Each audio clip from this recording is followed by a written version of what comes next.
Welcome to Deep Classes. This is me, Kuldeep, your English mentor, and I'm back with another video. In this video, I'm talking about 60 crime and law words in English. तो चलिए जल्दी से शुरू करते हैं. Let's get right into the video. हमारी आज की वीडियो का फर्स्ट वर्ड है दंगा.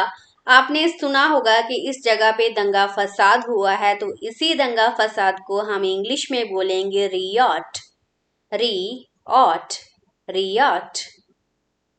धोखाधड़ी. धोखाधड़ी तो आज के समय में बहुत आम सी बात है. आपने देखा होगा कि साइबर क्राइम बहुत बढ़ रहा है. तो 1 मिनट के अंदर अंदर आपका जो अकाउंट है उसे खाली कर दिया जाता है, तो उसे बोलते हैं फ्रॉड. फ्रॉड.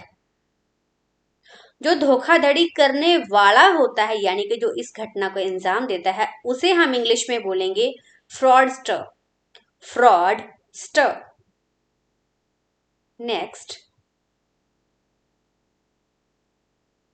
उल्लंघन. जब भी हम किसी चीज का उल्लंघन करते हैं या हम किसी कानून का उल्लंघन करते हैं या किसी हम रूल का उल्लंघन करते हैं, तो हम उसे इंग्लिश में बोलते हैं वायलेशन. वायलेशन. हम बोलते हैं ना वायलेशन ऑफ लॉ. वकील. वकील को इंग्लिश में बोलते हैं एडवोकेट. हम बहुत कंफ्यूज होते हैं कि एडवोकेट किसे बोलते हैं, बैरिस्टर किसे बोलते हैं और लॉयर किसे बोलते हैं, या ये तीनों एक ही जन है. तो चलिए सीखते हैं पहले इनमें डिफरेंस. एडवोकेट वो होता है जिनके पास लॉ की डिग्री होती है और उनको राइट भी होता है कि वो अपने क्लाइंट के लिए दलील दे सके. बैरिस्टर. बैरिस्टर भी एक तरह के एडवोकेट ही होते हैं, बस फर्क ये होता है कि बैरिस्टर उसे बोलते हैं जिन्होंने लॉ की डिग्री इंग्लैंड से पास की हो. जैसे महात्मा गांधी को हम बैरिस्टर बोलते हैं. क्यों? क्योंकि उन्होंने अपनी डिग्री इंग्लैंड से पास की थी. लॉयर. लॉयर. लॉयर के पास सिर्फ लॉ की डिग्री होती है. आई होप अब आप तीनों में डिफरेंस समझ चुके होंगे. गिरोह. गिरोह यानी कि एक ऐसा ग्रुप जो क्राइम करता है एक साथ मिलके, तो उसे हम बोलते हैं इंग्लिश में गैंग. गैंग.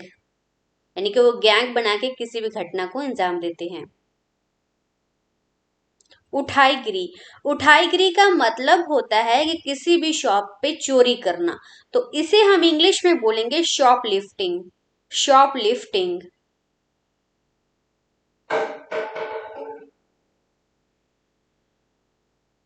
उचक्का. उचक्का यानी कि जो चोरी करता है, यानी कि जो शॉप पे चोरी करता है, तो उसे हम इंग्लिश में बोलेंगे शॉप लिफ्टर. Shop lifter. लूट मार करना. लूट मार करने का मतलब ये है कि जब भी किसी इंसान के साथ सामने वाला या कोई क्रिमिनल होता है वो हथियार की नोक पर लूट मार करता है, तो उसे हम इंग्लिश में बोलेंगे मगिंग. मगिंग. फरार होना. किसी भी दोषी का फरार हो जाना, उसे हम इंग्लिश में बोलते हैं एब्सकॉन्ड. एब्सकॉन्ड. चाहे कोई कैदी फरार हो जाए या कोई चोर फरार हो जाए, तो उसे हम बोलेंगे एब्सकॉन्ड. डकैती.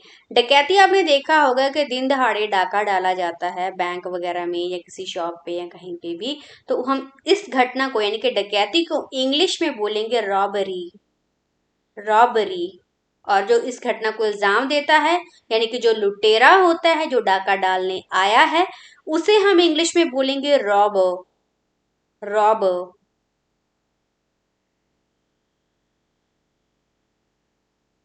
नेक्स्ट, चोरी. चोरी को हम इंग्लिश में बोलेंगे थेफ्ट. थेफ्ट. और जो चोर होता है जिसने चोरी की हो, उसे हम बोलेंगे थीफ. थीफ. बेकसूर यानी कि जो निर्दोष लोग होते हैं जिनका कोई दोष नहीं होता पर उनका किसी क्राइम में नाम आ जाता है, तो इस प्रकार के लोगों को हम बोलेंगे क्राइम की दुनिया में इनोसेंट. इनोसेंट. अपराधी. अपराधी या इसे हम दोषी भी बोलते हैं. जिसने क्राइम किया हो, जिसने अपराध किया हो, उसे हम इंग्लिश में बोलेंगे गिल्टी. गिल्टी. रिश्वत. रिश्वत देना तो आजकल आम सी बात हो गई है, तो रिश्वत को इंग्लिश में बोलते हैं ब्राइब. ब्राइब.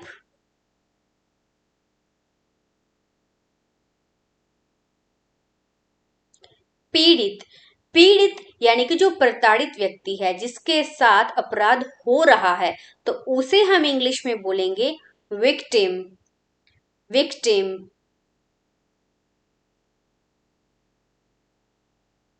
छेड़छाड़, आपने देखा होगा कि छेड़छाड़ के मामले तो आजकल आम ही आ रहे हैं, तो छेड़छाड़ को इंग्लिश में बोलते हैं मॉलेस्टेशन, मॉलेस्टेशन। घरेलू हिंसा, घरेलू हिंसा यानी कि जब घर की औरत के साथ उसको शारीरिक या मानसिक रूप से टॉर्चर किया जाता है, उसे बोलते हैं घरेलू हिंसा। तो इसे इंग्लिश में बोलते हैं डोमेस्टिक वायलेंस, डोमेस्टिक वायलेंस। फिरौती, फिरौती हम बोलते हैं कि जब भी किसी को बंधक बना लिया जाता है, तो जब भी उससे पैसे की मांग की जाती है, तो उस फिरौती को हम इंग्लिश में बोलेंगे रैंसम, रैंसम। और जो अपहरण करने वाला होता है, यानी कि जिसने किडनैप किया हो, जिसने बंधक बनाया हो किसी को, उसे हम इंग्लिश में बोलेंगे किडनैपर, किडनैपर। मुजरिम, मुजरिम यानी कि जो दोषी हो, जिसने क्राइम किया हो, उसे हम इंग्लिश में बोलेंगे क्रिमिनल, क्रिमिनल। तस्करी, तस्करी यानी कि स्मगलिंग। आपने देखा होगा कि आजकल ड्रग्स की तस्करी बहुत हो रही है, या गोल्ड की हो रही है, जो गोल्ड बिस्किट्स होते हैं उसकी हो रही है। तो तस्करी को ये कि बहुत बड़ा क्राइम है, इसे हम इंग्लिश में बोलेंगे स्मगलिंग, स्मगलिंग। अपहरण, अपहरण यानी कि किसी को किडनैप करना, तो हम इसे इंग्लिश में बोलेंगे किडनैपिंग, किडनैपिंग। और जो अपहरण करता है उसे बोलेंगे किडनैपर। हथकड़ी, हथकड़ी तो आपने देखा होगा कि दोषी को पहनाई जाती है, तो इसे हम इंग्लिश में बोलेंगे हैंडकफ, हैंडकफ, हैंडकफ। नेक्स्ट, कैद होना, कैद होना को हम इंग्लिश में बोलेंगे इम्प्रिजनमेंट, इम्प्रिजनमेंट। नेक्स्ट, बंधी, बंधी या कैदी, इसे हम इंग्लिश में बोलेंगे प्रिजनर, प्रिजनर।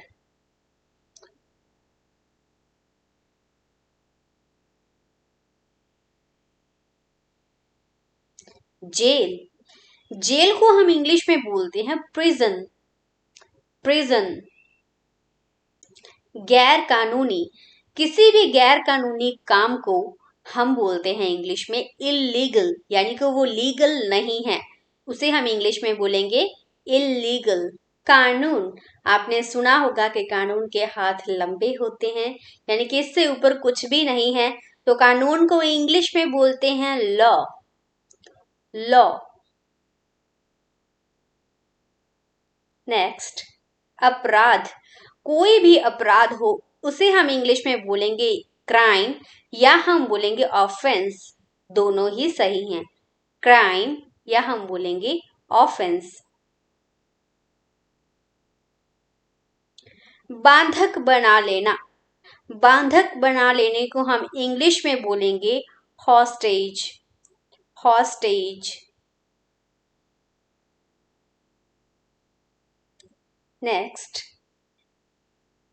सेंधमारी, सेंधमारी को हम इंग्लिश में बोलते हैं, देखिए किसी को भी इलीगल तरीके से किसी भी बिल्डिंग में घुस जाने को हम बोलते हैं सेंधमारी, तो हम इसे इंग्लिश में बोलेंगे बर्गलरी, बर्गलरी।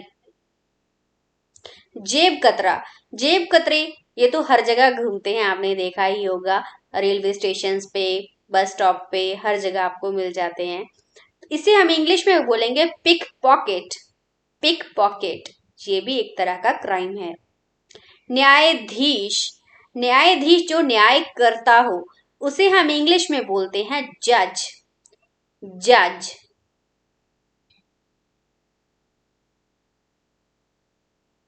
नेक्स्ट, जज के पास जो हथौड़ा होता है, आपने देखा होगा, इसे हम इंग्लिश में बोलते हैं गेवल, गेवल। इससे जज दूसरों का ध्यान आकर्षित करते हैं। गवाह। आपने देखा होगा गवाह जिनकी गवाही ली जाती है किसी भी मुकदमे में, तो गवाह को हम इंग्लिश में बोलते हैं विटनेस। विटनेस।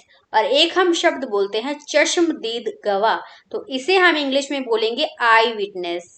मानहानि यानी कि जिनके मान को हानि पहुंचाई गई हो, जिनके ऊपर झूठा मुकदमा दायर किया गया हो, यानी कि उनको डिफेम करने की कोशिश की गई हो, तो उन्हें बोलते हैं डिफेमेशन। डिफेमेशन यानी कि मानहानि। नेक्स्ट है जी न्यायपीठ, यानी कि यहाँ पे बहुत सारे जजेस बैठते हैं, 2 से 3 जजेस वहां पे बैठे होते हैं, तो उस ग्रुप को हम बोल सकते हैं जूरी। जूरी। हल्फनामा। हल्फनामा में क्या होता है कि आप सब कुछ सच सच लिखते हो अपने बारे में, तो इसे हम इंग्लिश में बोलते हैं एफिडेविट। एफिडेविट। नेक्स्ट, खारिज करना। आपने देखा होगा कि यहाँ से जज की जब जजमेंट आ जाती है कि वो केस को खारिज कर देते हैं, तो इसे हम इंग्लिश में बोलते हैं डिसमिस। डिसमिस। नेक्स्ट, हिरासत। हिरासत को हम इंग्लिश में बोलते हैं कस्टडी। कस्टडी। आपने देखा होगा जब भी हस्बैंड वाइफ में डाइवोर्स होता है तो बच्चा किसके पास रहेगा, यानी कि उसकी कस्टडी किसको मिलेगी, तो कस्टडी को हम हिंदी में बोलते हैं हिरासत और इंग्लिश में बोलेंगे कस्टडी। सजा। जब भी जजमेंट सुनाते हैं या किसी को सजा सुनाते हैं अपनी जजमेंट में, तो इसको हम इंग्लिश में बोलते हैं सेंटेंस। सेंटेंस। नेक्स्ट, उम्र कैद। उम्र कैद मतलब उम्र भर के लिए जिनको कैद की सजा सुनाई जाती है, इसे हम इंग्लिश में बोलेंगे लाइफ सेंटेंस। Life sentence. मृत्यु दंड, यानी कि जब भी कोई क्रिमिनल गंभीर क्राइम करता है तो उसे ये मृत्यु दंड दिया जाता है, जज की तरफ से सजा सुनाई जाती है, तो इसे हम इंग्लिश में बोलते हैं कैपिटल पनिशमेंट। Capital punishment. एकांत कारावास। एकांत मतलब जो एकांत जेल होती है, इसे हम इंग्लिश में बोलते हैं सॉलिटरी कन्फाइनमेंट। Solitary confinement. जल्लाद।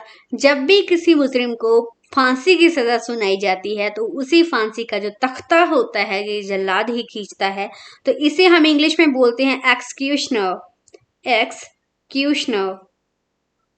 आज की वीडियो में बस इतना ही। ये रहा आपका क्विज स्क्रीन पे। आपने कमेंट सेक्शन में बताना है कि रिश्वत को इंग्लिश में क्या बोलते हैं और छेड़छाड़ करना यानी कि इस क्राइम को इंग्लिश में क्या बोलते हैं। इसी तरह की और वीडियोस को देखने के लिए इस चैनल को सब्सक्राइब करें और शेयर करना ना भूलें। अगर ये वीडियो आपको यूजफुल लगा हो तो इसे लाइक करना ना भूलें। Thanks for watching Deep classes.